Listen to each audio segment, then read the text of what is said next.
You left us to die out there. Marcus Kane's fist crashed onto the metal briefing table, its report reverberating through FOB Python's operations tent like a rifle shot. His face, still marked with fresh wounds from 3 days prior, contorted in fury as he thrust his finger toward the empty seat at the table's end. Ghost 7. Whoever that call sign belongs to, they abandoned us. 2 kilometers out, a perfect overwatch position and nothing. No communication, no shots fired, no support. We radioed that SOS 23 times. The 8 SEAL team members behind him nodded, their gazes hard with resentment. 3 wore arm slings. 2 had bandages wrapped around their heads. All of them appeared to have escaped a living hell. In the tent's corner, a slight figure in desert tan fatigues meticulously cleaned a medical kit. Her movements were precise and silent. Sarah Mitchell, 27, looked more like a high school teacher than a combat medic. Thin shoulders, gentle hands, eyes that always seemed to be cast downward. The medic, Lieutenant Brooks, sneered, glancing her way. Can barely lift a weapon, but she's the one patching up actual warriors. Sarah's hands paused for barely a second on the bandage roll, then continued her work, saying nothing. Marcus turned to Colonel Winters. Sir, I want Ghost 7's file. I demand a name, and I want them court-martialed for desertion under fire. The colonel's jaw tightened. That file is classified. Top secret. I don't have the clearance. Then find someone who does. A soft sound cut him off. The distinct click-click of a Barrett M107 sniper rifle being disassembled. Everyone turned. Sarah's hands moved with surgical accuracy across the weapon's scattered parts. Her fingers danced through the intricate mechanism as if she'd performed the task 10,000 times. In the dark, in her sleep, in the very depths of hell. But no one in that room understood that yet. No one knew what those hands had truly accomplished 72 hours ago. Marcus pressed on with his angry speech, his voice rising with every word. 72 hours ago, we were pinned down in that village, Sector 15, 15 clicks north of here. Taliban fighters everywhere, RPGs, PKM machine guns. We radioed Ghost 7's location. Nothing. Called again. Static. We lost 2 good men reaching that extraction point because our angel in the sky decided to take a coffee break. Sergeant Hayes, the team's designated marksman, nodded grimly. We counted at least 30 hostiles, maybe more. Fire coming from rooftops, alleyways, windows. It was a death trap, and we had 0 Overwatch support. Sarah placed down the Barrett's bolt carrier group, her movements still smooth and practiced. She reached for a cleaning cloth, her face blank, but something flickered in her eyes, a fleeting shadow that vanished so quickly it might have been an illusion in the tent's harsh lighting. Lieutenant Brooks stepped closer to Marcus, his voice dripping with scorn. And now we're supposed to trust that whoever Ghost 7 is, will have our backs on the next mission. How do we know they won't disappear again when things get dangerous? Private Jensen, his left arm in a sling from a bullet that had shattered his radius bone, shifted uncomfortably in his chair. His eyes kept darting to Sarah, then away, then back again. His jaw worked as if he wanted to speak, but each time he opened his mouth, he thought better of it. Colonel Winters raised his hand for quiet. Gentlemen, I understand your frustration, but without proper clearance, my hands are tied. JSOC protocols, to hell with protocols. Marcus's voice cracked. 3 of my brothers are in that medical tent right now because Ghost 7 failed us. I want answers, and I want them now. The tent fell silent except for the soft hum of the air circulation system. Struggling against the 110-degree Afghan heat, Sarah finished reassembling the Barrett, her hands moving backward through the sequence with the same effortless precision. She set the weapon down gently, stood, and moved toward the exit. Where do you think you're going? Brooks called after her. Sarah paused at the tent flap, her back to them. Medical tent, sir. Specialist Rodriguez needs his dressing changed at 1400 hours. Her voice was soft, measured, the kind of voice that got lost in a crowd. Of course you do. Brooks laughed. A harsh sound. Run along, medic. Leave the real soldiers to sort out real problems. Sarah's shoulders tensed for a mere instant. A tiny movement that suggested she wanted to turn around, wanted to speak, wanted to defend herself. but instead she pushed through the tent flap and stepped into the blinding sunlight. Marcus watched her go, then slammed his palm on the table once more. That's another thing. How did a medic get assigned to a forward operating base with a SEAL team? She has no combat experience, no field time. She flinches every time someone fires a weapon on the range. Hayes grunted in agreement. Saw her yesterday when Davis was zeroing his M4. She literally jumped when he fired. What kind of combat medic is scared of gunfire? What none of them observed was Sarah's hands, now outside the tent, trembling slightly before she clenched them into fist. She closed her eyes, took 3 measured breaths, the kind taught in tactical breathing exercises for high-stress situations, and the trembling ceased. She walked across the dusty compound toward the medical tent, past the concrete barriers and sandbag bunkers, past the motor pool where mechanics worked on a Humvee with a blown transmission, and the chow hall where the day's heat made the air shimmer and distort. On the wall of the operations building, she passed a framed photograph. 8 men in full tactical gear, faces painted, weapons ready. SEAL Team 5. The placard read, Operation Ghost Dancer. Below it, a list of names. 7 were clearly visible. The 8th was redacted, a black bar covering both the face and the name. Sarah's eyes lingered on that photo for 3 seconds longer than necessary before she kept walking. Inside the medical tent, Sarah found Specialist Rodriguez lying on a cot, his abdomen wrapped in clean bandage. Shrapnel from an IED had torn through his right side 3 days ago, the same operation that had gone wrong for Marcus's team. "Hey Doc," Rodriguez said with a weak smile. "Come to torture me again." Sarah returned the smile, but it didn't reach her eyes. "Just need to check the wound, make sure there's no infection." As she carefully peeled back the bandages, Chaplain Rodriguez, no relation to the specialist, entered the tent. Father Michael Rodriguez was a stocky man in his 50s with kind eyes, and the weathered face of someone who'd witnessed too many young men perish. "Sarah," he said gently, "how are you holding up?" She didn't look up from her work. "I'm fine, Chaplain." "That's not what I asked." He pulled up a folding chair and sat. "I've been doing this for 26 years. I know when someone's carrying a burden they don't discuss." Sarah's hands paused for a moment on the gauze. "Wound looks clean, no signs of infection. You're healing well, Rodriguez." The specialist grinned. "That's because you're a miracle worker, Doc." After she finished redressing his wound and moved to the supply cabinet, the chaplain followed her. "Something about you," he said quietly, so only she could hear. "You carry yourself differently sometimes, like you've seen more than a medic usually sees, like you know things you shouldn't know." Sarah's back stiffened. "We all have our stories, Chaplain." "That's true, but most medics don't have the posture of a top-tier operator when they think no one's watching." For 3 full seconds, Sarah stood frozen at the supply cabinet. Then she turned, and her eyes for just a moment weren't the soft, gentle eyes of a medic. They were hard, sharp, the eyes of someone who'd looked through a scope and made impossible choices in impossible situations. Then she blinked, and the softness returned. "I should get back to work." The chaplain nodded slowly.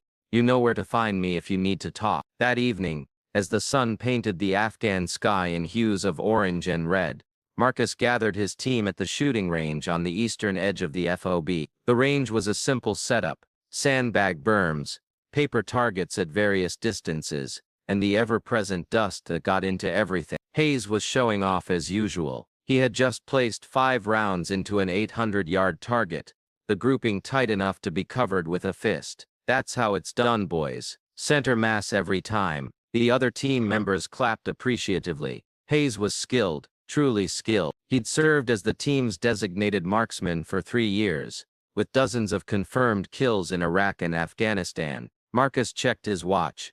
If only Ghost 7 had been half that good 3 nights ago, we wouldn't be having this conversation. "Still can't believe someone with that call sign just ghosted on us," Brooks remarked, loading his own rifle. "The irony is almost funny." "Nothing funny about dead teammates," Marcus snapped. That's when Sarah walked past, heading from the medical tent back toward her quarters, a small plywood structure she shared with 2 other female personnel. "Hey medic," Marcus called out. "Want to try or are you afraid?" Sarah stopped walking but didn't turn around. "I should get back to—" "No, seriously," Brooks moved to block her path. You're in a combat zone. Everyone should know how to shoot. Come on, show us what you've got. The other team members began to gather, sensing entertainment. Sarah stood there, small and quiet, clearly wanting to leave, but with nowhere to go without physically pushing past them. Let her go, Jensen said quietly from the back of the group.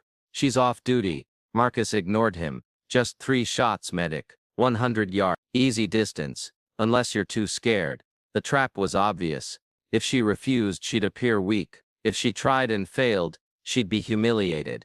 Either way, Marcus would feel superior. Sarah's shoulders rose and fell with a deep breath. Okay, the word was so soft they almost missed. She walked to the firing line, and Hayes handed her his M4 carbine with a smirk. Safety's here. Charging handles here. In case you forgot your basic training. Sarah took the weapon, and something in her posture shifted for just a second. Her feet automatically moved to shoulder width apart. Her weight rolled forward onto the balls of her feet. Her weak side hand found the handguard in precisely the right position. Thumb over bore, elbow tucked, support side shoulder slightly rolled forward. It was textbook, flawless, the kind of stance that requires thousands of repetitions to become automatic. But none of them noticed, too busy smirking and nudging each other. Sarah checked the chamber. Her fingers moved with practiced efficiency, faster than Hayes expected. She seated the magazine with a smooth motion that suggested muscle memory, not hesitation. She clicked off the safety with her trigger finger, never breaking her grip. Then she assumed her shooting stance, and for anyone who knew what to look for, it was all there. The slight tilt of her head, the way her breathing slowed and deepened, the micro-adjustments of her feet that accounted for the desert wind coming from the northwest at approximately 8 miles per hour. She fired 3 rounds in 4 seconds. The pop-pop-pop was almost leisurely. No rush, no wild spraying, just 3 controlled shots. When they checked the target with binoculars, Hayes's smirk vanished. All 3 rounds had impacted within a 2-inch circle dead center of the chest, the kind of grouping that qualified one as an expert marksman. At 100 yards, most soldiers were content with a 6-inch group. The range fell silent. Sarah secured the weapon, ejected the magazine, and cleared the chamber with smooth, practiced movement. She handed the rifle back to Hayes without a word, and turned to leave. Wait, Marcus said, but it wasn't mocking anymore. It was confused, suspicious. Those were lucky shots. Wind was calm. Winds at 8 miles per hour from the northwest, Sarah stated quietly. I adjust. Then she walked away, leaving 8 SEAL team members staring at her back in stunned silence. Hayes looked at the target again through his binoculars. That's not luck. That's better than half my team shoots. Brooks cleared his throat. Beginner's luck. Has to be. But Marcus was watching Sarah disappear into her quarters, and his expression had shifted from contempt to something else.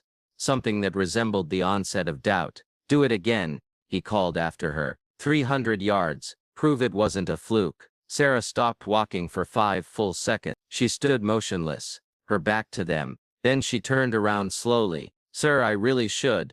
That's an order, medic. The words hung in the desert air. Around them, other personnel had started to notice the commotion. A small crowd was forming. Mechanics from the motor pool, admin staff from the operations center, off-duty soldiers curious about the confrontation. Sarah walked back to the firing line. This time, Hayes moved the target himself, pacing off 300 yards, triple the previous distance. At that range, wind, temperature, and even the shooter's heartbeat became significant factors. She reached for her personal tablet, one of those rugged military-grade devices, built to withstand desert heat, sandstorms, and combat conditions. The kind with encrypted satellite connectivity that allows field medics to access patient databases, tactical medical protocols, and real-time telemedicine consultations, even in the most remote forward operating bases. These advanced medical tablets run specialized trauma care software, include thermal imaging for locating injuries, and boast battery systems that last 72 hours without recharging. Essential technology that bridges the gap between frontline medicine and hospital-level care, giving combat medics the digital tools they need when every second counts and evacuation isn't an option. She checked something on the screen. Atmospheric data. Marcus realized temperature, humidity, barometric pressure. the kind of environmental factors that affected long-range ballistics. Why would a medic have ballistic calculation software on her tablet? Sarah approached the 300-yard line, took the M4 again, and this time the crowd was watching in complete silence. Even the mechanics had stopped working. The wind had picked up now, gusting to 12 miles per hour. The temperature was dropping as the sun sank toward the horizon, which meant the air density was changing, which meant the bullet's flight path would be different than it was 20 minutes ago. Sarah knelt this time, adopting the proper kneeling position, not the amateur squat that most soldiers used. Her left knee down, right knee up at 90 degrees, left elbow braced on left knee, right elbow high and loose. Her spine was straight, her head positioned so her eye naturally aligned with the sight. She checked the wind flags at 50-yard intervals between her and the target. Her lips moved slightly. Calculations, Marcus realized. She was doing the math in her head. Then she said, her breathing slowed until it was almost imperceptible. The M4 became absolutely motionless, as if it were bolted to a bench rest, instead of held by human hands. 5 seconds passed. 10, 15. She was waiting for something. The wind, perhaps, or the natural pause between heartbeats when the body was most still. Then she fired. 5 rounds this time. The shots came in a rhythm. Crack, crack, crack, crack. Not rapid fire. Deliberate. Each shot followed by a micro-adjustment that was barely visible, but clearly present. When Hayes jogged out to check the target, he stopped 10 feet away and just stared. Then he turned back to the group and held up 4 fingers pressed together. 4-inch grouping at 300 yards in 12-mile-per-hour gusting wind with iron sights on a rifle she'd never fired before today. That wasn't beginner's luck. That was expertise. That was thousands of hours of training. That was someone who'd spent so much time behind a rifle that it had become an extension of their body. Marcus walked up to Sarah slowly. His voice had lost all its mockery. Who trained you?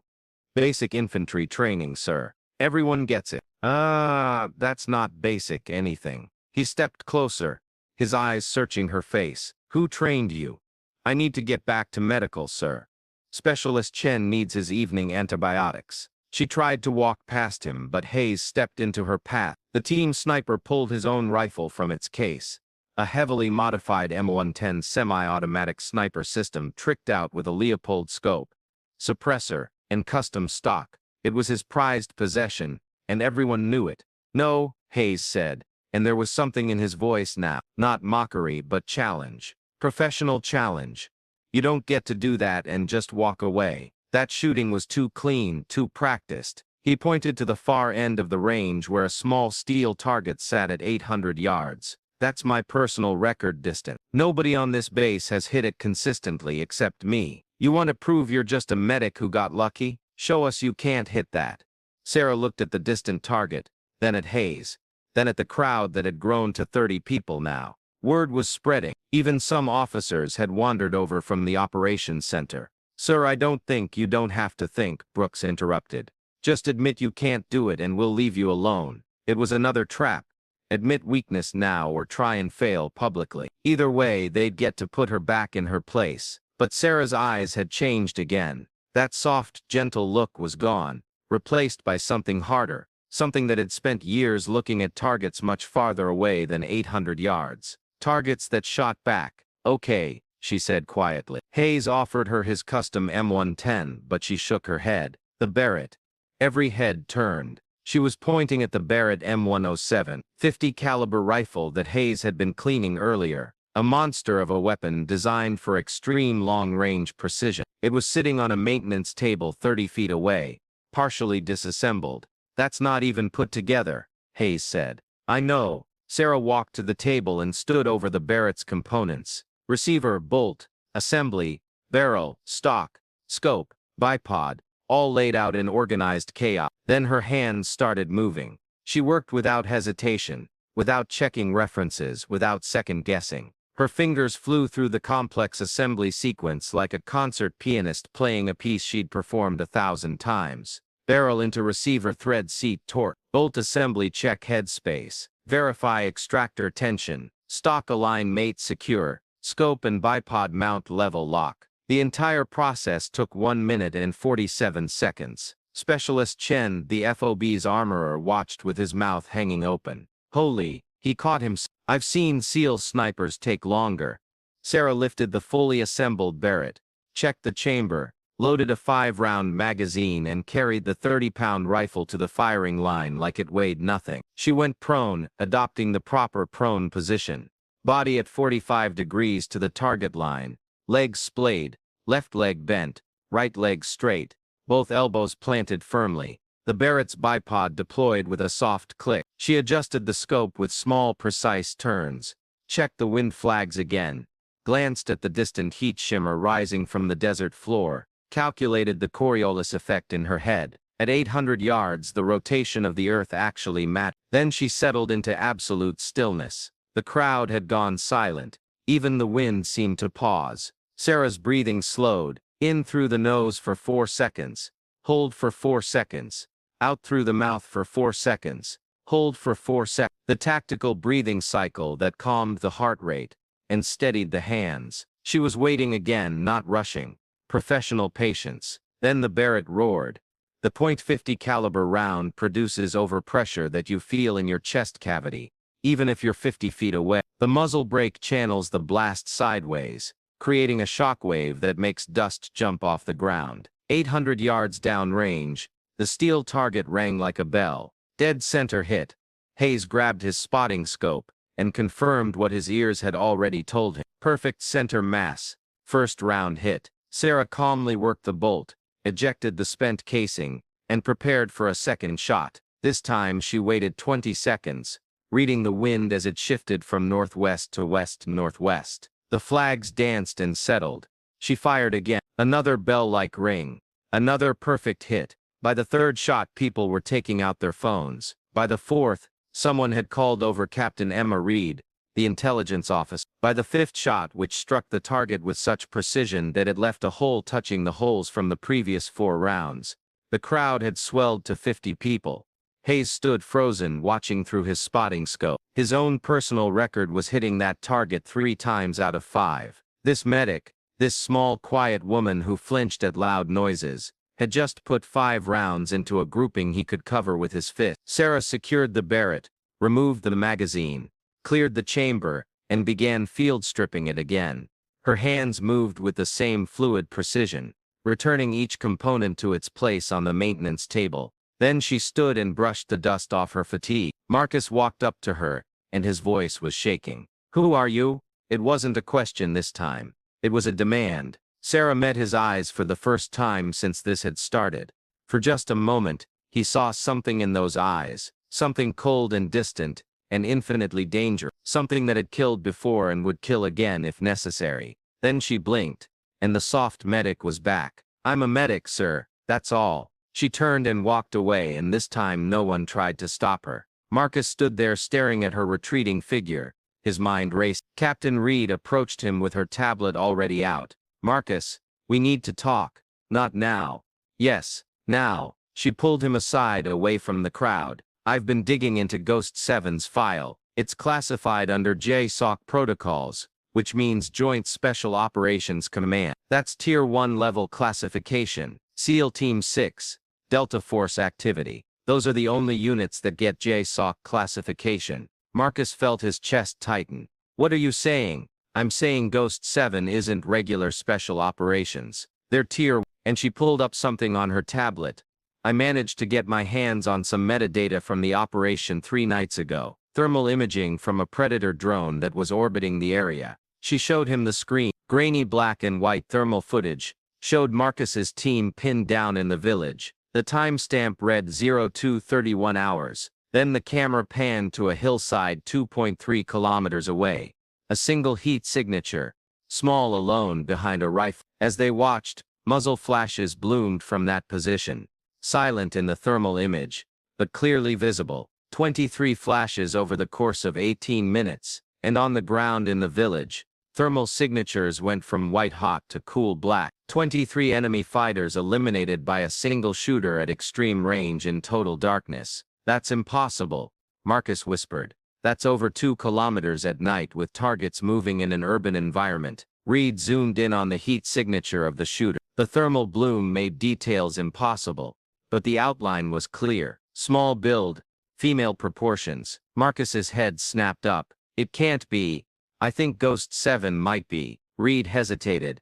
I think it might be Lieutenant Sarah Connors from Delta Force. Similar name, similar build. I'm requesting her file now, but Marcus was already moving, walking fast towards Sarah's quarters. His mind was reeling. The shooting, the weapons handling, the professional calm, the eyes. How had he not seen it before? He reached her quarters and knocked hard on the plywood door. Mitchell, open up. No answer. Sarah Mitchell, open this door. That's an order. The door opened slowly. Sarah stood there in her PT uniform, gray shirt and black shorts, her hair down for the first time since he'd known her. She looked even smaller without her combat fatigues, more vulnerable. But Marcus couldn't shake the image of that thermal signature, that lone shooter on the hillside, making impossible shots in impossible conditions. Sir, where were you 3 nights ago? During our operation. Something flickered across her face. Medical tent, sir. Dr. Patel can confirm.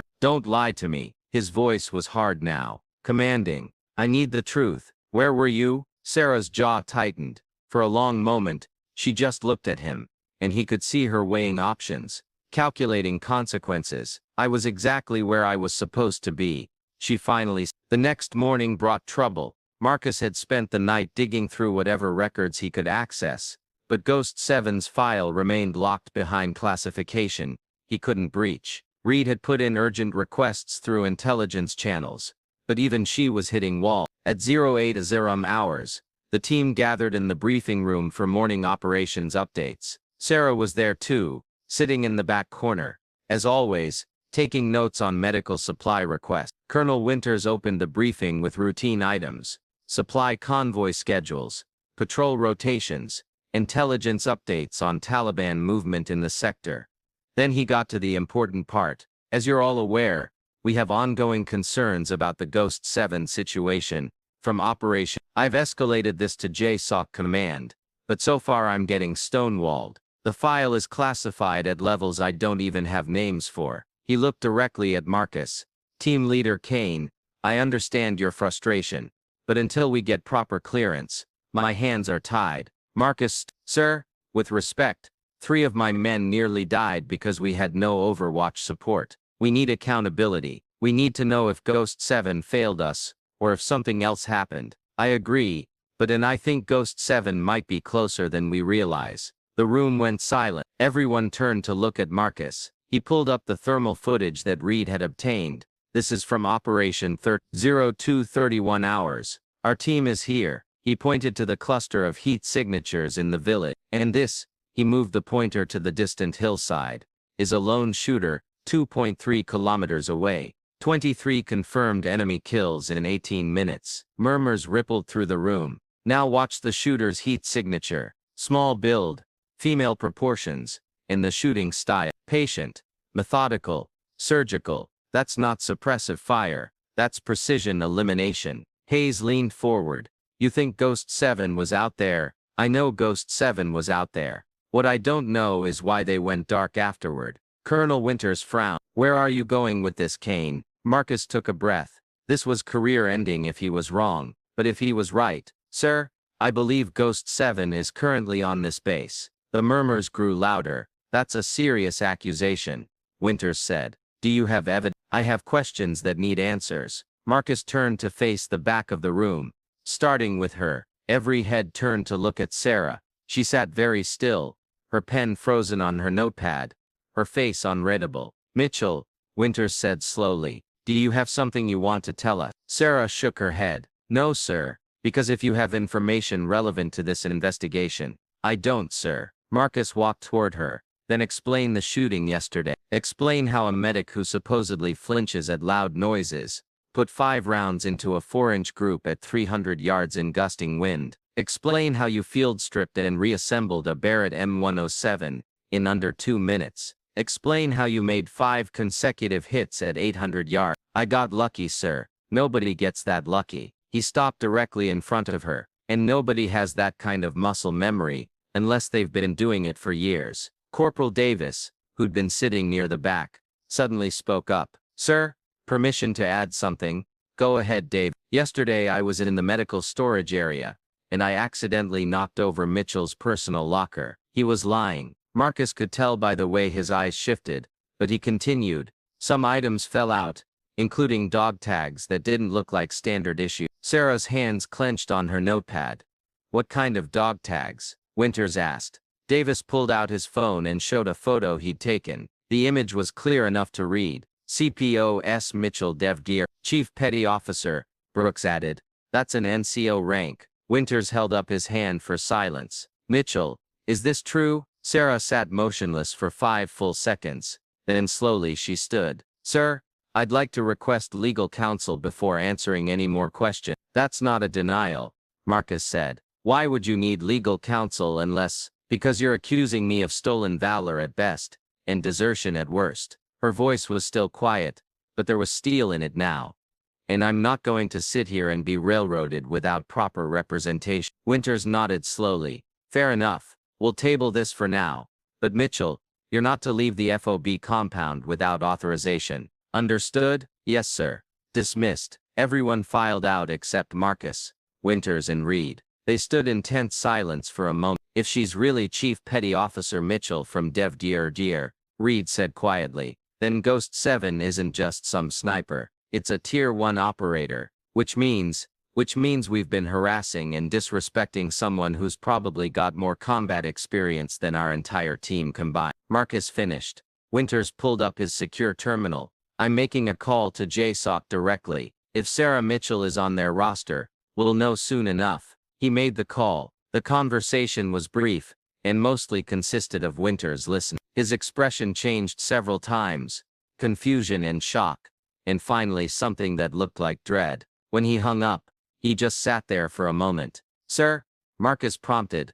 Sarah Elizabeth Mitchell, Chief Petty Officer, DEVGRU, designation Ghost 7. Winters' voice was hollow. 89 confirmed kills, specialized in extreme long-range precision strikes, multiple combat deployments, Silver Star, Bronze Star with Valor, Purple Heart, Navy Cross pending. The silence in the room was absolute. Navy Cross, Reed whispered. That's one step below the Medal of Honor. Marcus felt like he'd been punched in the gut. We called her weak. We mocked her. There's more. Winters looked at his screen. Operation Ghost Dancer. August 9th through 12th, 2020. 72-hour solo Overwatch mission in Kandahar Province.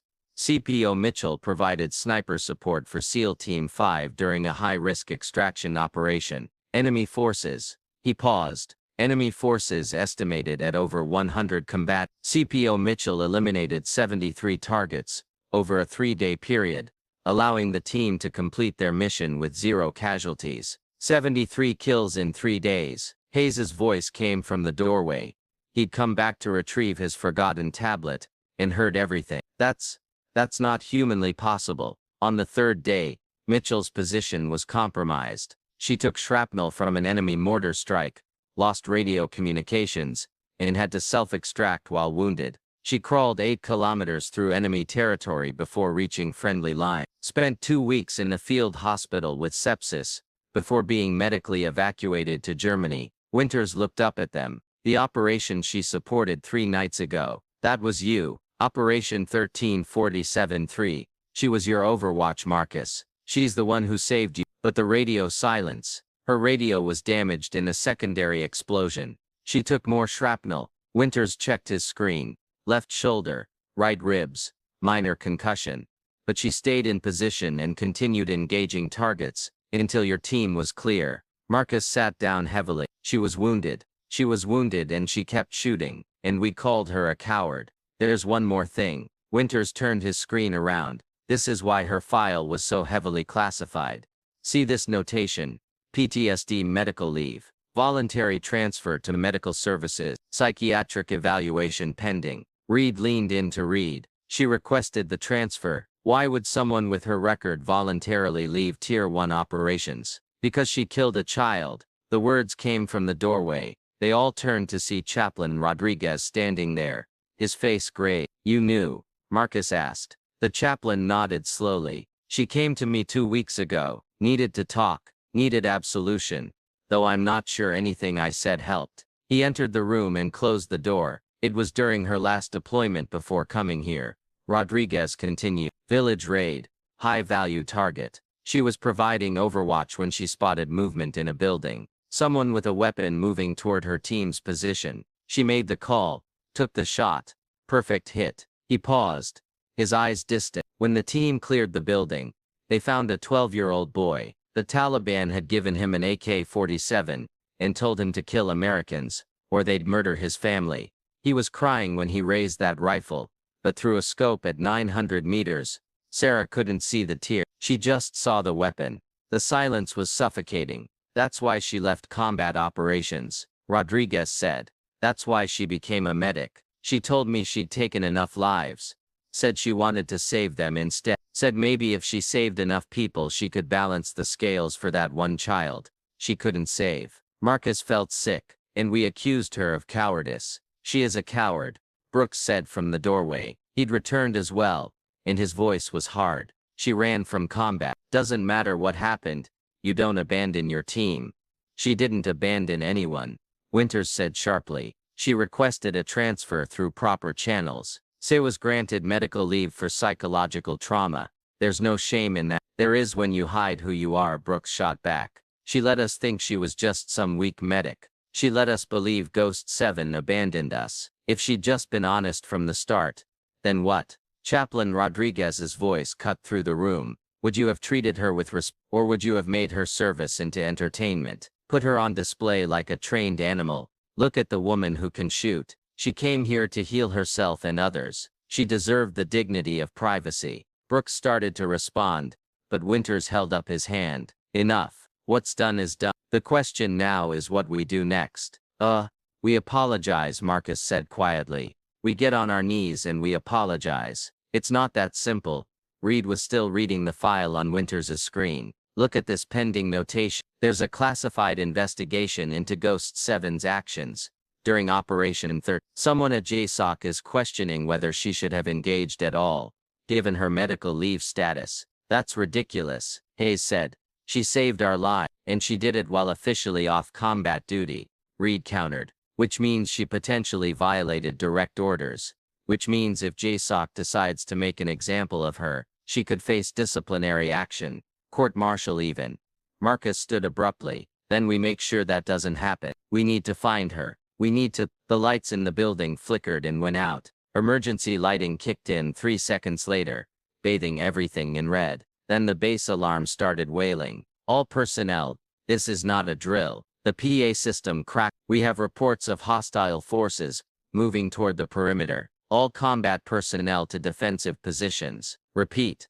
All combat personnel to defensive positions. They rushed to the operations center. The watch officer was already on the radio coordinating with the guard towers. Sir, we've got approximately 15 to 20 hostiles 500 meters out and close. They've got RPGs and what looks like a DSK heavy machine gun. Winters grabbed the handset. All teams, full alert. Hayes, I need you on Overwatch immediately. Get to the northwest tower and give me eyes on those hostiles. Hayes grabbed his rifle and ran. But 5 minutes later his voice came back over the radio, and it was shaking. Sir, I can't get a clear sight picture. The heat shimmer, the distance, the angle from the tower. I can't guarantee accurate fire. If I shoot and miss, I'll just give away our defensive position. Winters cursed under his breath. Then we go with suppressive fire and hope they break off before they get close enough to use those RPGs. Sir, Marcus's voice was steady despite the chaos. We have another option. Everyone in the operations center turned to look at him. Ghost 7 made kills at over 2 kilometers in worse conditions than this. If anyone can stop those hostiles before they get in RPG range. She's not combat cleared, Winters said. She's the best chance we have. For 3 seconds Winters wrestled with the decision. Command, responsibility, rules, regulations. Then he grabbed the radio. Someone find Chief Petty Officer Mitchell. Now. Sarah was already at the operations center door. She'd heard the alarm and come running, but she was wearing her medic gear, aid bag, trauma kit. No weapon. Winters looked at her, and for the first time since she'd arrived at FOB Python, he really saw her. Not a medic, not a woman, but a warrior who'd volunteered to place herself between danger and the people she'd sworn to protect. "Chief Mitchell," he said formally, "I'm requesting your assistance." Sarah's eyes met his. "Sir, I'm not cleared for. I'm clearing you right now. We have hostiles inbound and my sniper can't make the shots, but I think you can." For just a moment, something like pain crossed her face. She'd left this behind. She'd tried to walk away from the killing. She'd become a medic to save lives, not take them. But outside, 20 Taliban fighters were moving toward a base that held 150 American personnel, friends, colleagues, people she'd treated, talked to, shared meals with, people she'd sworn to protect. "I need a rifle," she said quietly. Hayes's custom M11 was still in the armory from yesterday's range session. Sarah took it without comment, checked the chamber, verified the zero hadn't been disturbed, and slung it over her shoulder. Then she grabbed the Barrett M107 as well. "Two rifle?" Brooks asked. "Different ranges require different tools." Her voice had changed. It was still quiet, but there was authority in it now. "Command presence. The M1 for targets under 1,000 meters. The Barrett for anything beyond." She headed for the door, but Marcus caught her arm. "Sarah, I'm sorry for everything we said, for not seeing." "Later," she interrupted. "Right now, people need me." She climbed the northwest tower in 30 seconds flat, moving with the sure-footed confidence of someone who'd done this 100 times before. At the top, she set up position, deploying the M110 on its bipod. Hayes was still up there, looking through his spotting scope. "I count 18 hostiles, 520 meters and closing. They're using the WODs for cover, moving fast." Sarah settled into position and looked through her scope. Immediately, she started doing calculations. Distance, wind, temperature, barometric pressure, the angle of fire from the elevated position, the movement speed of the targets, the background terrain, and what kind of cover they were using. All of it processed in seconds. "They're spreading out," she said. "Classic assault formation. The one in the center, the bigger man with the radio. That's the leader. Take him first. The rest lose coordination." Hayes looked at her with new respect. "Can you make the shot?" "Yeah." No hesitation, no doubt. Just certainty. Sarah controlled her breathing.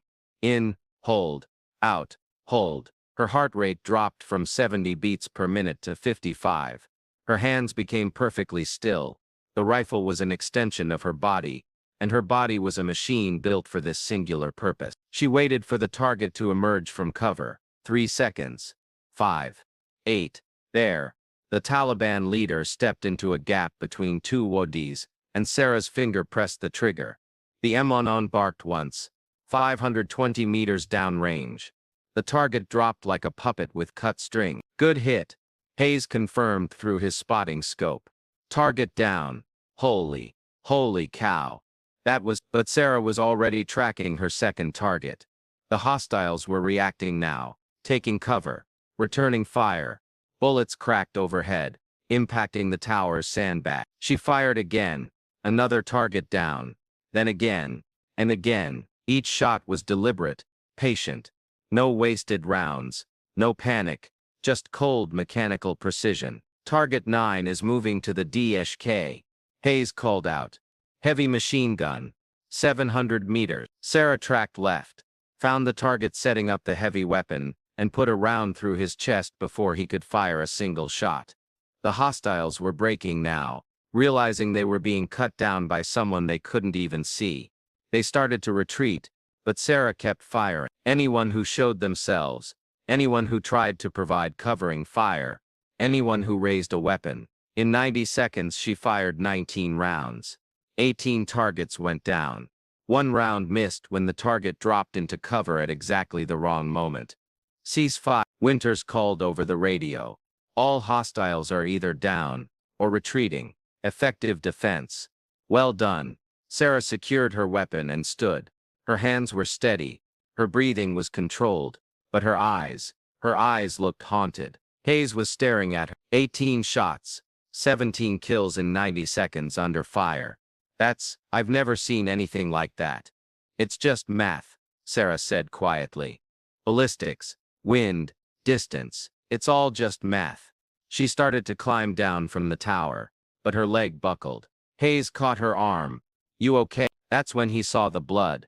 Sarah's left shoulder was bleeding through her uniform. A bullet had clipped her.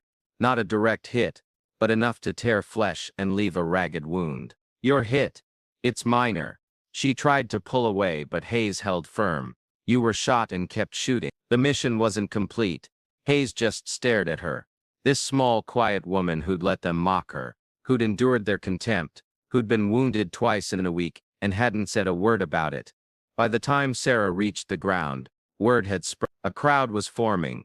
Soldiers who'd watched the defense through binoculars, personnel from the operations center, off-duty troops who'd heard the gunfire and came to see. Dr. Patel was there with her medical bag. Sarah, sit down. Let me treat that shoulder. I can do it myself. Sit down. Patel's voice brooked no argument. You've been treating everyone else for weeks. Let someone treat you for once. Sarah sat on an ammo crate, and Patel cut away the bloody uniform sleeve. The wound was a clean pass-through that had missed bone and major vessels. Painful, but not life-threatening. As Patel cleaned and bandaged it, Colonel Winters approached with Marcus, Brooks and the rest of the SEAL team. They stood in a semicircle, and for a long moment, nobody spoke. Then Marcus dropped to one knee. Chief Petty Officer Mitchell, he said formally, on behalf of SEAL Team 5, I apologize. We disrespected you. We doubted you. We called you a coward when you're the bravest person on this base. You saved our lives 3 nights ago, and you saved them again today. We were wrong, completely wrong. One by one, the other team members knelt as well. Hayes, Brooks, Davis, all 8 of them on their knees in the dust. We don't deserve your forgiveness, Marcus continued, and his voice cracked, but we're asking for it anyway. Sarah looked at them, these men who'd tormented her, and something in her expression softened. Get up. All of you. Ma'am, I said get up. There was command in her voice now. You don't kneel to me. I'm not your superior. I'm your teammate. And teammates don't kneel. They stand together. They rose slowly, shame still written on their faces. You didn't know, Sarah said quietly. I didn't want you to know. I came here to leave Ghost 7 behind. To be someone who heals instead of someone who kills. She looked at her bandaged shoulder. But apparently I can't escape what I am. What you are, Winters said, is a hero. Again, heroes don't have nightmares about the people they've killed, sir. Heroes don't see a child's face every time they close their eye. Chaplain Rodriguez stepped forward. Heroes are just people who do what's necessary, despite the cost. And the cost for you has been high. But that doesn't make you less of a hero. It makes you human.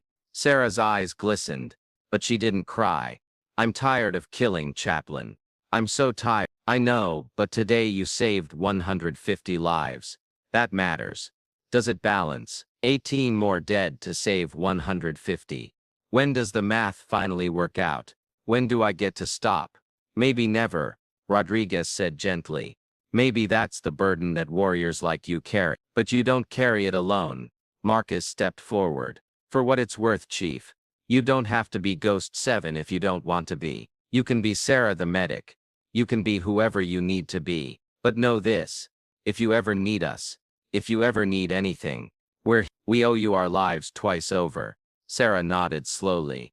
Thank you. The crowd began to disperse, but the atmosphere on the base had changed. Word spread fast in a military compound. By nightfall, everyone knew who Sarah Mitchell really was, who Ghost 7 was, and the change was immediate and visible. When she walked to the chow hall for dinner, soldiers stood as she passed, not at attention. That would have been too formal, too much. But they stood as a sign of respect. When she got her tray and looked for a place to sit, Marcus and his team immediately made room at their table. Join us, he asked. Please. She sat, and for the first time in weeks, she wasn't eating alone. So Hayes said carefully, can I ask you something? Sarah looked up from her food. Maybe. That shot yesterday, 800 yards with the Barrett. You took almost 30 seconds to line it up. But today you were making shots at 700 meters, in under 5 seconds. Why the difference? A ghost of a smile touched Sarah's lips. Yesterday there was no I could take my time, make it perfect. Today there was urgency. You do what the situation requires. But you still didn't miss. I missed once. Target number 14 dropped into cover as I fired. Round went high. Hayes laughed in disbelief. 18 shots, 1 miss. And you're criticizing yourself for that? Every round matters. Every shot is a life, yours, mine. You can't afford to miss when lives are on the line. Brooks spoke up, his voice hesitant. Chief, I owe you a personal apology. The things I said about women in combat were based on statistics. Sarah interrupted. On average, men have greater upper body strength. On average, men have advantages in certain physical tasks. You weren't wrong about the averages, Brooks. You were just wrong about me. Still, apology accepted. Move on. The conversation flowed easier after that. They asked questions, carefully at first, then with more confidence as Sarah showed she was willing to talk. How did you end up in DEVGRU? Jensen asked. Sarah took a sip of water. I was a regular C. Did my time on Team 3, proved myself, and got invited to try out for development group. Spent 2 years in advanced training. Turned out I had a natural aptitude for long-range precision work. Natural aptitude, Hayes muttered. She calls it natural aptitude. And the 89 confirmed kills, Marcus asked quietly. Sarah's expression darkened. 13 deployments, 7 years. Afghanistan, Iraq, Syria, Yemen, places that don't show up on any official record. I was the person they sent when they needed a problem solved from very far away. Do you remember them? All 89. Every single one. Her voice was barely a whisper. Their faces, the distances, the wind speeds, the temperature, every detail of every shot, they're all up here. She tapped her temple. Forever. The table went quiet. That's the real weight, isn't it? Chaplain Rodriguez had joined them, his tray in hand. Not the rifle, not the gear, the memories. Sarah nodded. People think snipers are cold, emotionless, but it's the opposite. We see everything. We watch our targets for hours, sometimes days. We see them eating, laughing, praying. We see their humanity, and then we take it away. But they were enemy combatants, Brooks said. They would have killed Americans. I know. Doesn't make it easier. Doesn't make the faces go away. Marcus leaned forward. Is that why you became a medic? To make the faces go away? I became a medic because after that child, Sarah's voice caught. After that child, I couldn't pull the trigger anymore. Every time I looked through a scope, I saw him, 12 years old, crying, and I killed him anyway, because I couldn't see the tears from 900 meters away. She stood abruptly. I need air. Nobody tried to stop her as she left. But 5 minutes later, Marcus found her outside, sitting on a concrete barrier, looking up at the stars. Can I sit? He asked. She nodded. They sat in silence for a while, listening to the distant sounds of the base generators, humming radio chatter, the occasional vehicle passing by. My first kill was in Ramadi, Marcus finally said. 2007, 18 years old. He couldn't have been more than 20. I shot him 3 times. Center mass. He died looking at me. Sarah glanced at him. I threw up afterward. Marcus continued. Just emptied my stomach right there in the street. My team leader told me it gets easier. He lied. It doesn't get easier. You just get better at living with. Yeah, but here's what I know now that I didn't know then, Marcus said. The fact that it doesn't get easier. That's what makes us human. The day it stops bothering you is the day you become something else. Something broken. Maybe I am broken. Broken people don't volunteer to become medics. Broken people don't put themselves between danger and their teammates. Broken people don't keep fighting when they've been shot. You're not broken, Sarah. You're just carrying weight that most people can't imagine. She was quiet for a long moment. Then do you know what the Navy Cross citation says? The one that's pending? No. For extraordinary heroism in combat operations against enemy forces. That's how they describe it. Heroism. But you know what it really was? It was 3 days of killing. 73 people dead because I was good at math and breathing control. That's not heroism. That's just efficient murder. Those 73 people were trying to kill a 12-man SEAL team, Marcus said firmly. If you hadn't been there, my brothers would be dead. That's not murder. That's protection. That's sacrifice. Sacrifice. Sarah laughed bitterly. You want to know what sacrifice is? Sacrifice is looking through a scope and seeing a child with a rifle and knowing that if you don't shoot he'll kill your teammates. So you take the shot. You murder a child to save adults, and then you live with that choice every single day for the rest of your life. Marcus didn't have an answer for that.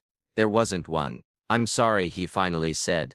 For all of it. Not just for how we treated you here, but for what this war has done to you, to all of us. Sarah wiped her eyes. You didn't make me pull that trigger. I did. That's on me. No. That's on the Taliban who gave a child a rifle. That's on a war that's been going on so long. We're fighting people who weren't born when it started. But it's not on you. You were doing your job, protecting your team. You can't blame yourself for that. Watch me. They sat in silence again, and then Sarah spoke so quietly.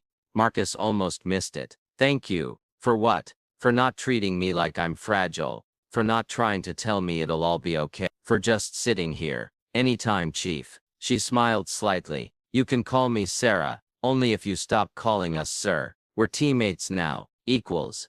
Deal. The next morning brought an unexpected visitor. A Black Hawk helicopter landed at 090 hours, and out stepped Major General Thomas Patterson, JSOC Deputy Commander. With him was a full bird colonel and 2 staff officers. Word spread instantly. General officers didn't just show up at forward operating bases without a very good reason. Colonel Winters met them at the landing pad, saluting crisply. Sir, we weren't expecting. This isn't a scheduled visit. Colonel, Patterson said. His voice was gravel and authority. Where is Chief Petty Officer Mitchell? Medical, sir. She's. Get her now and assemble her team. I want everyone who was present for Operation Thunder. With Safin 347-3 and yesterday's defensive action. 10 minutes later they were all gathered in the briefing room. Sarah stood at attention, still wearing her medical fatigues, her wounded shoulder bandaged beneath her uniform. Patterson looked at her for a long moment. Then he did something that made every person in that room hold their breath. He saluted her. Chief Petty Officer Sarah Elizabeth Mitchell, he said formally. On behalf of the Joint Special Operations Command, the United States Navy, and a grateful nation, I'm here to present you with the Navy Cross for your actions during Operation Ghost Dancer. He produced a metal case and opened it. The Navy Cross Bronze distinguished, second only to the Medal of Honor for Valor. Your citation reads as follows. The colonel beside him began. For extraordinary heroism, while serving as sniper support for SEAL Team 5 during Operation Ghost Dancer, August 9th through 12th, 2020. Chief Petty Officer Mitchell maintained a solo overwatch position for 72 continuous hours, eliminating 73 enemy combatants, and enabling the successful extraction of a 12-man special operations team. Despite sustaining serious wounds from enemy mortar fire, CPO Mitchell continued to engage enemy forces until friendly personnel were clear of danger. Her actions prevented the loss of American lives and directly contributed to mission success. Her courage, tactical proficiency, and unwavering commitment to her teammates reflect great credit upon herself and are in keeping with the highest traditions of the United States Naval Service. Patterson pinned the medal to her uniform himself. Then he stepped back and saluted again. Everyone in the room followed suit, a room full of officers and enlisted personnel, all saluting a chief petty officer. Sarah's eyes were wet, but she held her salute steady until Patterson dropped his. There's more, Patterson said. Chief Mitchell, your actions 3 days ago and yesterday have been documented and reviewed. Despite being on medical leave, you engaged enemy forces and saved American lives twice. Under normal circumstances, this could be problematic. You weren't cleared for combat operations. Sarah tensed. However, Patterson continued, given the exigent circumstances and the lives saved, JSOC Command has ruled that your actions were justified. Additionally, we're offering you a choice. He nodded to the colonel who produced a folder. Option 1, return to full active duty with DEVGRU. Your team is asking for you. They need a lead sniper and frankly you're the best we have. Sarah's breath caught. Option 2, remain on medical leave. Continue your work as a medic. No judgment, no consequences. You've earned the right to choose your own path. Option 3, Patterson said quietly, is something new. We're starting a specialized training program, teaching the next generation of Tier 1 snipers. We need someone with your expertise to lead it. You'd still be serving, still be making a difference, but from a teaching position. No combat deployments unless you volunteer for them. He looked at her directly. You've given enough, Chief. More than enough. The choice is yours. Sarah looked around the room at Marcus and his team standing at attention with respect on their faces. At Colonel Winters, who doubted her and then believed her. At Dr. Patel and Chaplain Rodriguez, who'd seen her struggle and supported her anyway. At Hayes, who was looking at her like she'd hung the moon. Can I have time to decide, sir? She asked. Take all the time you need. But Patterson pulled out an encrypted phone. We do have one situation that I need to brief you on. It's time-sensitive and highly classified. They cleared the room except for Patterson, the Colonel Winters, Marcus, and Sarah. Patterson activated a secure display. 48 hours ago, an American civilian was taken hostage in Kabul. High-value target. The kidnappers are demanding prisoner exchanges we can't make. We have a location, but it's in a densely populated area. Surgical precision is required. He pulled up satellite imagery. The hostage is being held in a third-floor apartment. 2 guards visible, likely more inside. Civilian foot traffic is constant. Any rescue attempt that goes loud will result in civilian casualties and possible execution of the hostage. Marcus studied the imagery. This is a sniper operation. Yes, we need someone who can make a precision shot through a third-floor window, eliminate the visible guards without alerting the others, and give our ground team a 30-second window to breach and extract the hostage. He turned to Sarah. You're the only person we trust to make this. The window is 42 centimeters wide. The range is 820 meters. Wind conditions are unpredictable due to urban canyon effects. The shot has to be perfect. If you miss, the hostage dies. Sarah studied the imagery, her mind already calculating angles, wind deflection, bullet drop. Who's the hostage? She asked. Patterson hesitated. Then he pulled up a photo.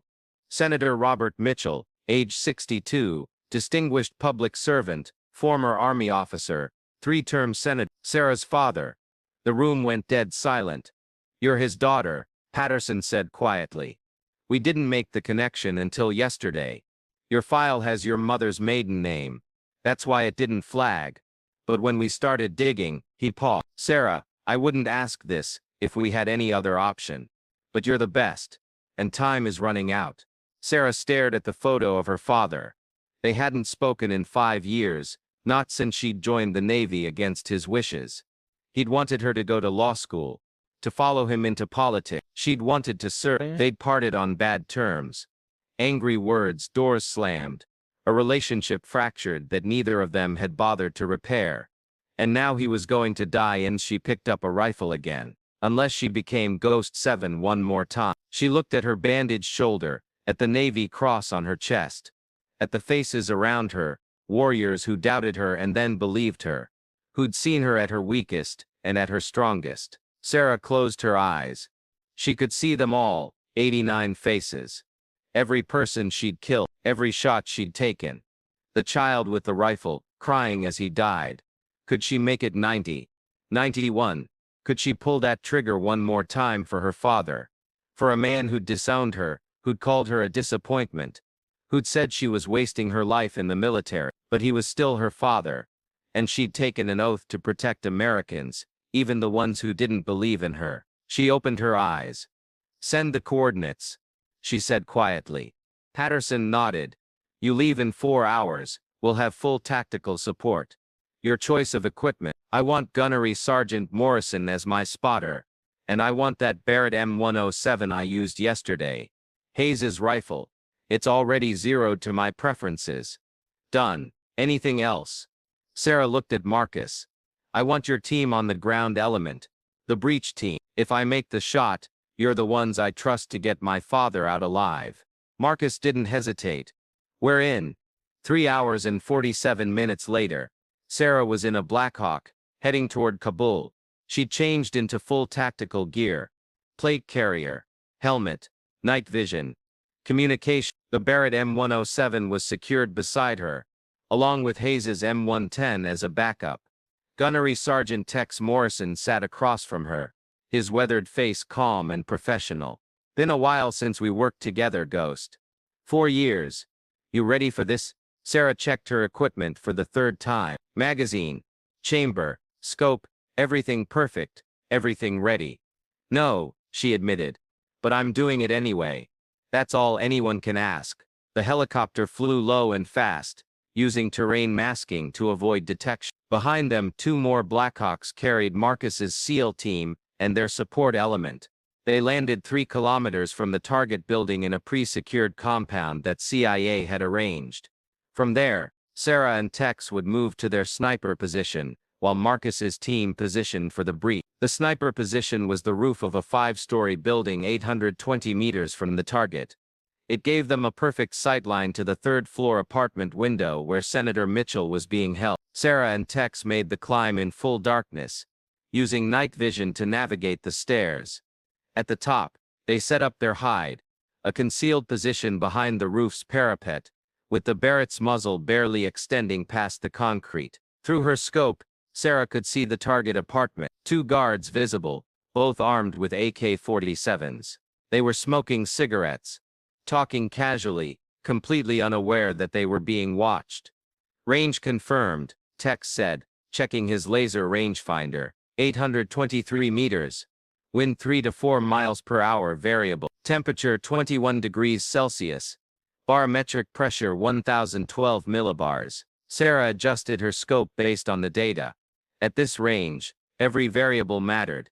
The bullet would take approximately 1.1 seconds to reach the target. In that time, it would drop nearly 8 feet and drift 3 inches to the right due to wind and Coriolis effect.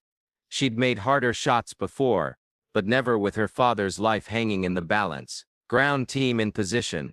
Marcus's voice crackled through her earpiece. "Standing by for your signal." "Copy," Sarah replied. "Stand by." She settled into her shooting position. The familiar rhythm took over: breathing control, heart rate reduction, muscle relaxation. Her body became a stable platform. The rifle became an extension of her will. Through her scope, she watched the guards, studied their patterns. One of them checked his watch every 90 seconds. The other kept adjusting his rifle sling. They were bored, complacent. That would be their last mistake. "I need them both in the window simultaneously," she told Ted. "I'll take the one on the left first. Transition to the right. 1.5 seconds maximum between shots. That's a fast transition." "I know." She waited, watching, patient. The guard on the left laughed at something his companion said, stepped toward the window. The other guard joined him, both silhouetted against the interior lights. "Targets in position." Tex confirmed. "Wind steady at 3 miles per hour. You have green light." Sarah's finger took up the trigger slack. First stage, second stage. The rifle would fire with another 2 pounds of pressure. She thought about her father, about the last time she'd seen him 5 years ago. His angry face telling her she was making a mistake. Her own angry response that she was serving her country, not his ambition. All those wasted years, all that pride and stubbornness on both sides. Maybe they'd never repair their relationship. Maybe he'd never understand why she'd chosen this path. But she'd make sure he lived long enough to have the chance. Sarah pressed the trigger. The Barrett roared. 50 caliber round crossed 823 meters in 1.1 seconds, and struck the left guard precisely between his 3rd and 4th ribs, devastating his heart and lungs. He was dead before his brain could process the impact. Sarah worked the bolt, ejected the spent casing, chambered a new round, acquired the second target, who was just beginning to react to his companion's collapse, and fired again. 1.4 seconds. Well within her target time, the second guard dropped. 2 down, she reported. "Execute, execute, execute." Marcus's team was already moving. They hit the apartment door with a battering ram. 6 seconds after the second shot, flashbangs, controlled chaos, shouted commands. Sarah kept her scope on the window, ready to take any additional threats that appeared. "Hostage secured." Marcus's voice came through. "Moving to extract point." "Copy. Good work." It was over. The mission was complete. Her father was safe. Sarah secured the Barrett and let out a breath she felt like she'd been holding for days. 90, she said quietly. What? Tex asked. 90 confirmed kills now. These weren't kills, Ghost. These were rescues. There's a difference. Is there? Tex looked at her, his expression gentle but firm. Yeah, there is. Those men would have executed your father on camera tomorrow morning. They would have used his death to spread terror and fear. You stopped that. You saved a life. That's the difference. Sarah didn't respond. She just started breaking down the Barrett, her hands moving through the familiar sequence. 20 minutes later, they were on the Blackhawk, heading back to the extraction point. Marcus and his team were in the other helicopter with Senator Mitchell, shaken, dehydrated, but alive and unharmed. When they landed at the secure compound, Sarah finally saw her father face to face. He looked older than she remembered. Thinner, his hair had gone completely gray, but his eyes, sharp and intelligent, were the same. He stared at her for a long moment, taking in the tactical gear, the rifle, the warrior his daughter had become. Sarah, he said, and his voice cracked. They told me. They said Ghost 7 was coming. I didn't know that was you. Hi, Dad. They stood 3 feet apart, years of anger and resentment between them, like a wall neither knew how to climb. Then Senator Mitchell closed the distance and pulled her into a fierce hug. I'm sorry, he whispered, for everything I said, for not understanding, for not seeing what you were trying to do. You saved my life, Sarah. You're a hero. Sarah's arms came up slowly, hesitantly, and returned the embrace. I'm not a hero, Dad. I'm just doing what I was trained to do. No, he pulled back, hands on her shoulders, looking directly into her eyes. You're doing what you were called to do, and I was wrong to try to stop you. I was selfish. I wanted you to follow my path instead of finding your own. Can you forgive me? Sarah's vision blurred with tears. Can you forgive me for all the things I said, for walking away? There's nothing to forgive. You were right. You were always right. I just couldn't see. They stood there, father and daughter, healing a wound that had festered for 5 years. Marcus approached carefully. Sir, we need to move. The Hellos are waiting to take you to the embassy. Senator Mitchell nodded but didn't take his eyes off Sarah. Will I see you again? I don't know. Maybe. I'd like that. I have a lot of lost time to make up for. He squeezed her shoulders. I'm proud of you, Sarah. So incredibly proud. Those words she'd waited years to hear broke something open inside her. She nodded, not trusting herself to speak. As they loaded her father onto the helicopter, Marcus came to stand beside her. You okay? Yeah, I think so. That was the cleanest double tap I've ever seen. 1.4 seconds under combat stress with your father's life on the line. That's beyond professional. Sarah, that's legendary. She watched the helicopter lift off, carrying her father to safety. It's just what needed to be done. You keep saying that. But most people couldn't do what you do. That's what makes you special. Sarah turned to look at him. Marcus, I need to tell you something. Okay. When I look through that scope, I don't see enemies. I see people, fathers, sons, brothers. Every person I've killed had a family who loved them, had dreams, had a life I ended. And I carry every single one of them with me. That child.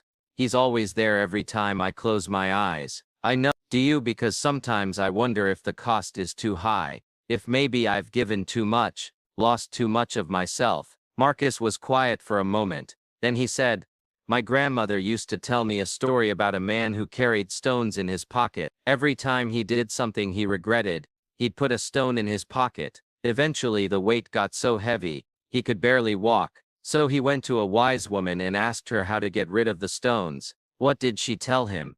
She said, you can't get rid of them. They're yours now. You earned them, but you don't have to carry them alone. Then she gave him a bag to share the weight, told him to find people who understood, who'd help carry the burden. Sarah smiled slightly. That's nice story. It's true.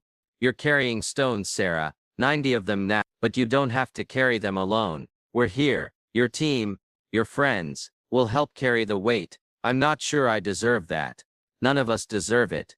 But we get it anyway. That's what makes us family. They flew back to FOB Python as the sun rose over the Afghan mountains, painting the sky in shades of gold and crimson. Sarah sat in the helicopter, the Barrett across her lap, watching the landscape pass below. Somewhere down there, 2 more families were grieving. 2 more mothers were getting the worst news of their lives because of her, because she'd pulled the trigger. But somewhere else, a senator was alive. His family wouldn't have to bury him. His grandchildren would still have their grandfather. The country would still have his servant. The math worked.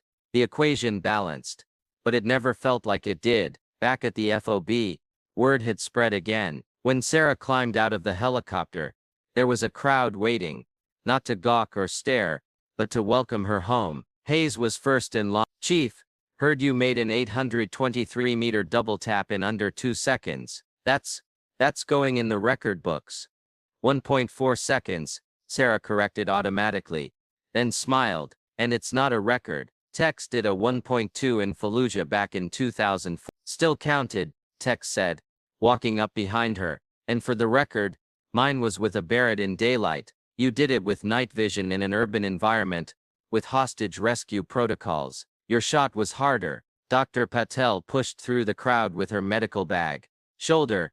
Now, I need to check that wound." "It's fine. That wasn't a request, Chief." Sarah let herself be led to the medical tent, where Patel carefully removed the bandage and inspected the healing wound. "No signs of infection. You're healing well, but you need to stop getting shot." "I'll try." "I'm serious, Sarah. Your body can only take so much trauma." "I know." Colonel Winters entered the tent with a tablet in hand. "Chief Mitchell, I have your orders from JSOC.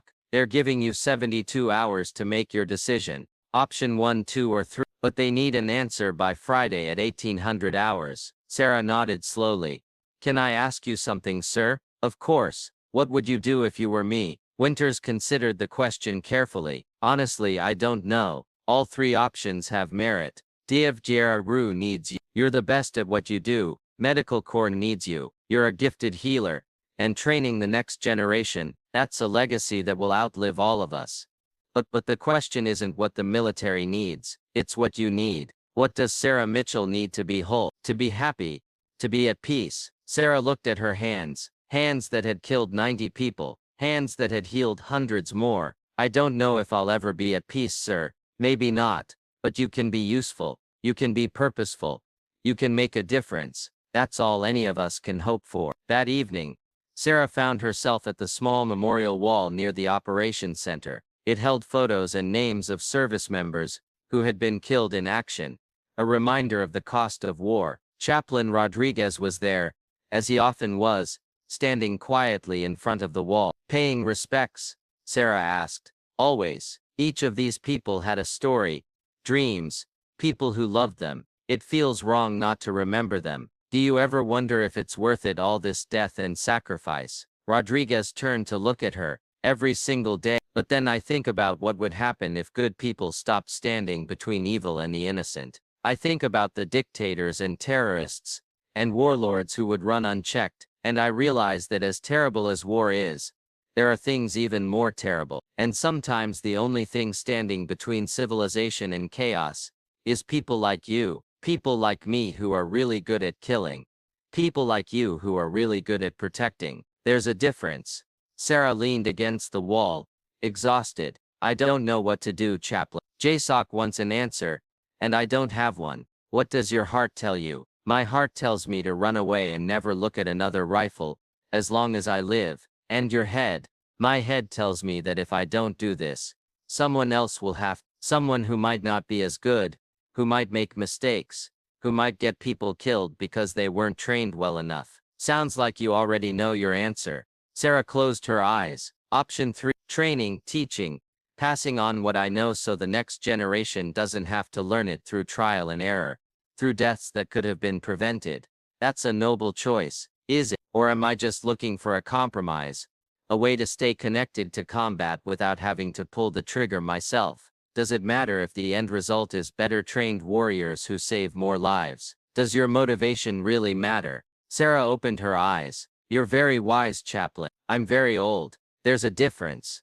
He smiled. "But seriously, Sarah, whatever you choose, make sure it's what you can live with. Not what makes everyone else happy. Not what checks the most boxes. What can you live with?" "I can live with teaching, I think." "Then that's your answer." The next morning, Sarah submitted her decision to Colonel Winters. Option 3, lead instructor for the JSOC Advanced Sniper Training Program. No combat deployments unless she volunteered. Full authority to design curriculum and select students. Winters reviewed her paperwork and nodded. This is good, Chief. You're going to change a lot of lives. Save a lot of lives. I hope so, sir. One more thing. He pulled out another document. Senator Mitchell contacted JSOC this morning. He wanted to make sure you knew he's introducing legislation to expand mental health services for special operations personnel, specifically for snipers and other specialists, who deal with what he called the unique burden of precision warfare. He said you inspired it. Sarah felt her throat tighten.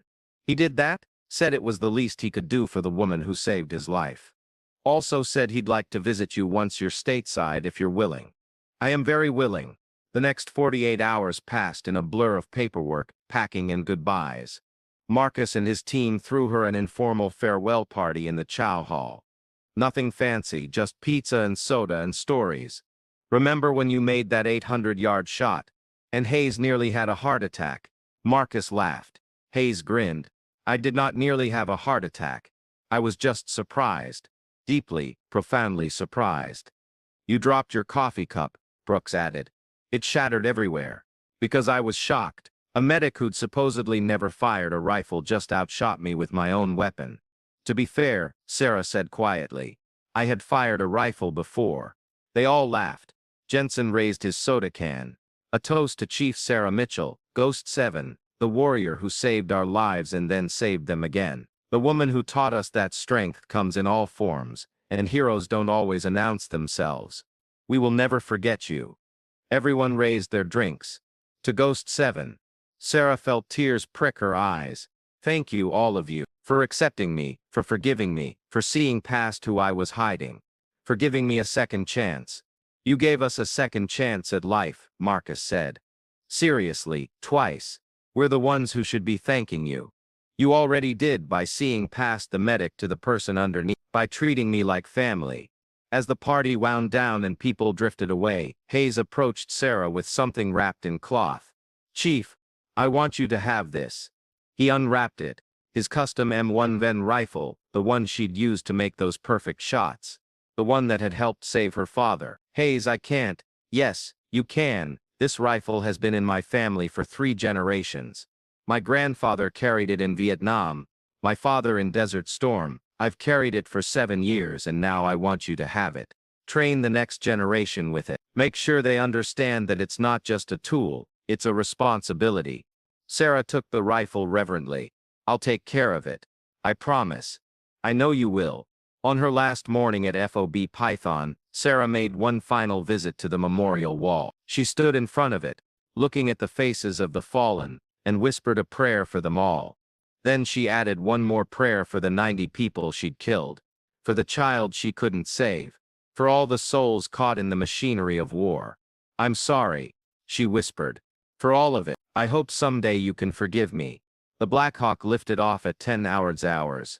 Sarah watched FOB Python shrink below her, the place where she'd been broken down and built back up, where she'd learned that hiding from your past doesn't make it go away.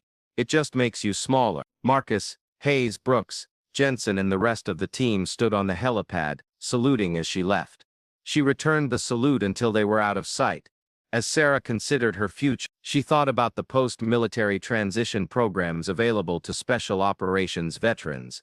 Comprehensive career counseling services, psychological support for combat-related trauma, and legal assistance for navigating VA benefits and medical discharge process. These specialized veteran services include PTSD treatment programs, vocational retraining for civilian careers, and legal advocates who understand the complexities of military records, security clearances, and the unique challenges special operations personnel face when reintegrating into civilian life. Professional support networks that help elite warriors find their next mission after the uniform comes off. 3 weeks later, Sarah stood in front of her first class at the Naval Special Warfare Training Center in Coronado, California.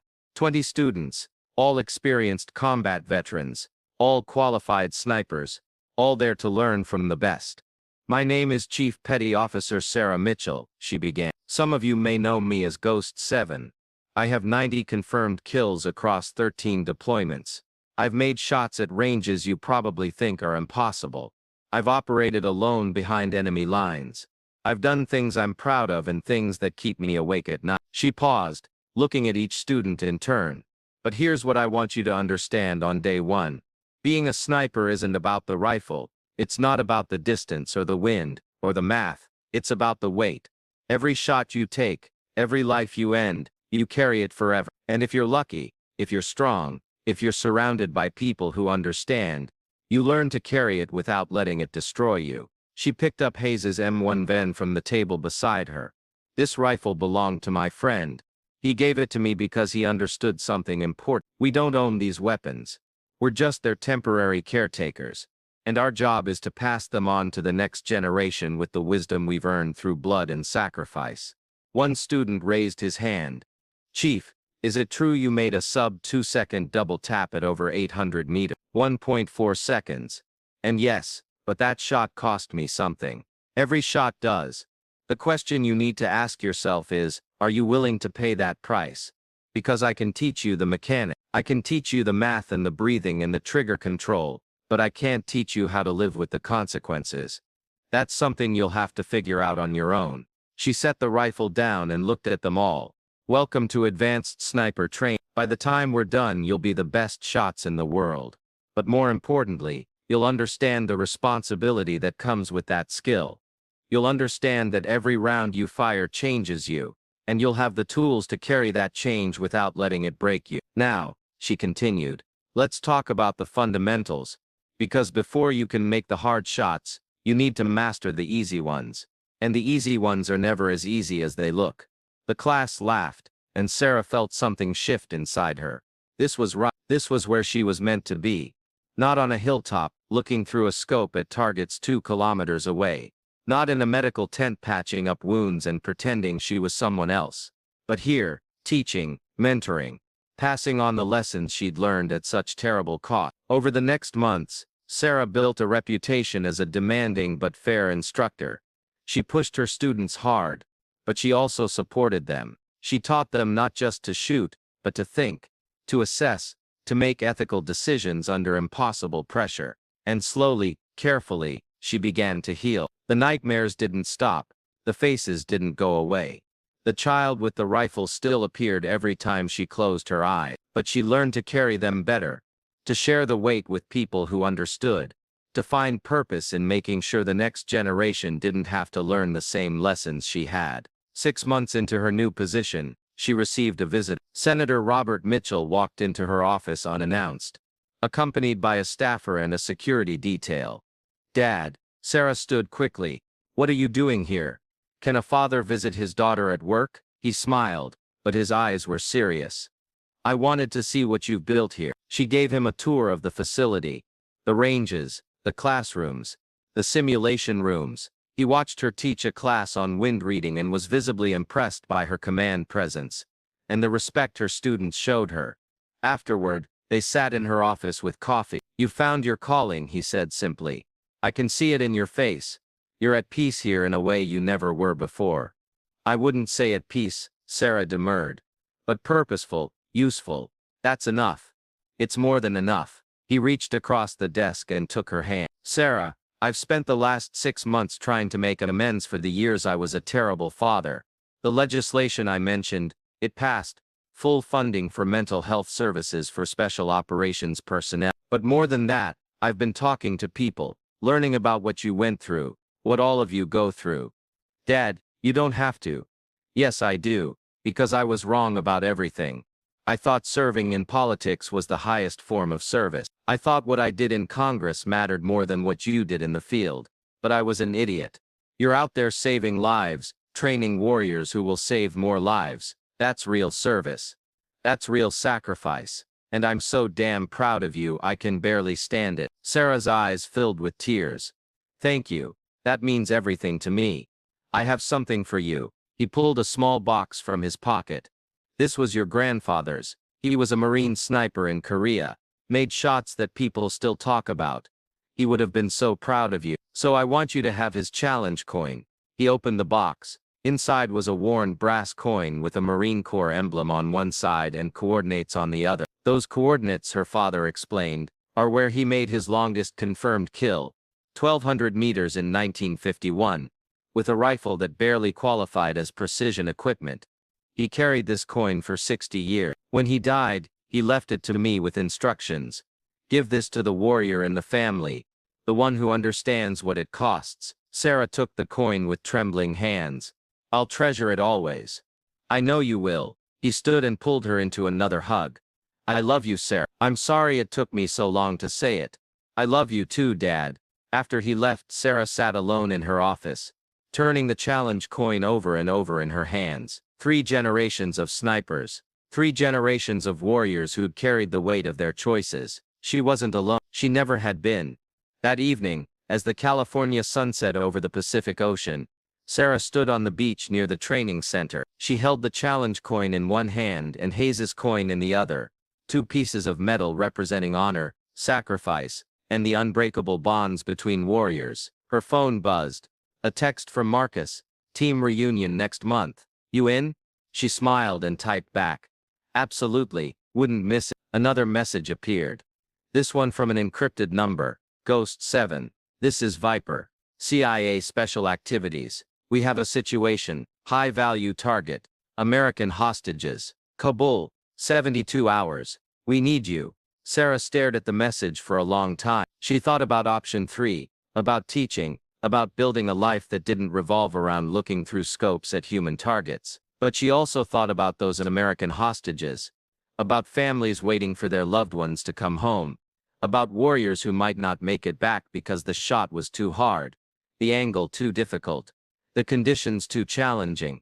She typed a response. Send mission brief. No promises. The brief arrived 60 seconds later. She opened it and began reading. Target location Afghanistan. Hostages. 3 American aid workers. Guards, estimated 8 to 10. Complication, hostages are being moved in 48 hours to an unknown location. Window of opportunity, 72 hours maximum. Required action, long-range precision strike to eliminate guards and enable ground team extraction. Recommended operator, Ghost 7. No viable alternatives. Sarah closed her phone and looked out at the ocean. The sun had disappeared below the horizon, leaving the sky painted in deep purples and blues. She thought about the 90 people she'd killed, the child she couldn't save, the nights she couldn't sleep, the faces that never went away. Then she thought about her father, alive because she'd pulled the trigger, about Marcus and his team alive, because she'd been on that hillside, about the thousands of people who were alive because someone like her had stood between them and evil. The math didn't balance. It never would. But maybe that was okay. Maybe carrying the weight was the price for being able to make a difference. And maybe, just maybe, that was enough. She picked up her phone and sent a single word: confirmed. Immediately her phone rang. Encrypted call. She answered. Ghost 7. The distorted voice said, "This is Viper. We have a situation that requires your unique skill set. 3 American civilians, medical aid workers, taken hostage by a splinter group, operating in Kabul. Intel suggests they'll be executed on camera in 72 hours. Unless we extract them first." What's the tactical situation? Hostile territory, urban environment, multiple civilians in the area. The hostages are being held in a compound with high walls and limited access points. We need surgical precision. Any operation that goes loud will result in civilian casualties and likely execution of the hostages before we can breach. What's my part?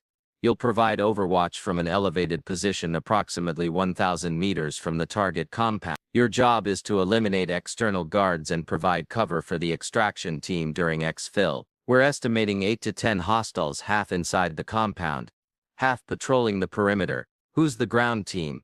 Your choice. We can provide Tier 1 assets, or you can request specific personnel. Sarah didn't hesitate. I want SEAL Team 5. Marcus Kane's team.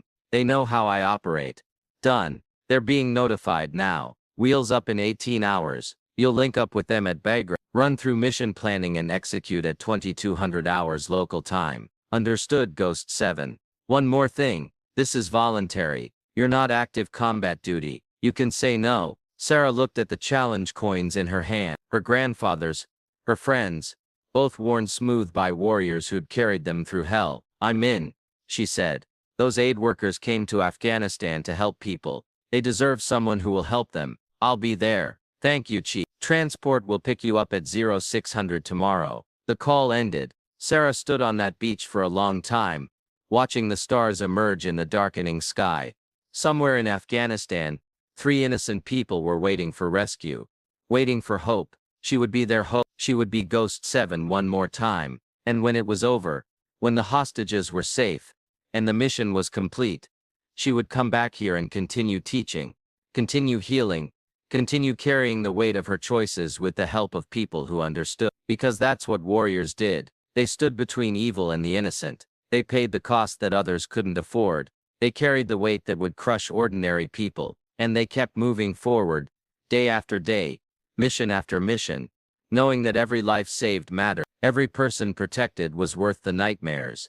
Every shot that prevented an execution or a tragedy was a small victory against the darkness. Sarah walked back toward her quarters, her mind already shifting into mission mode. Gear to pack, weapons to prep, students to brief. That she'd be gone for a week. She passed a group of her students on the way. They snapped to attention and saluted. "As you were," she said. "Keep practicing those fundamentals. I want to see improvement when I get back." "Where are you going, Chief?" one of them asked. Sarah paused at the door to her quarter. She looked back at them, young warriors who were learning from her mistakes, who would carry on the tradition of precision and honor. "Just a short trip," she said. "Someone needs help, and that's what we do." She entered her quarters and began to pack. The Barrett M107, Hayes's, her spotting scope, her rangefinder, her worn challenge coins and her memories, and her determination. Ghost 7 was going back to war, but this time she wasn't running from herself. She was running toward something greater, toward purpose, toward service, toward the calling that had defined her entire adult life. She was going to save those 3 aid workers, and then she was going to come home, because home wasn't a place anymore. Home was the mission. Home was the rifle. Home was the weight she carried, and the people who helped her carry it. Home was being Ghost 7, and Ghost 7 had work to do.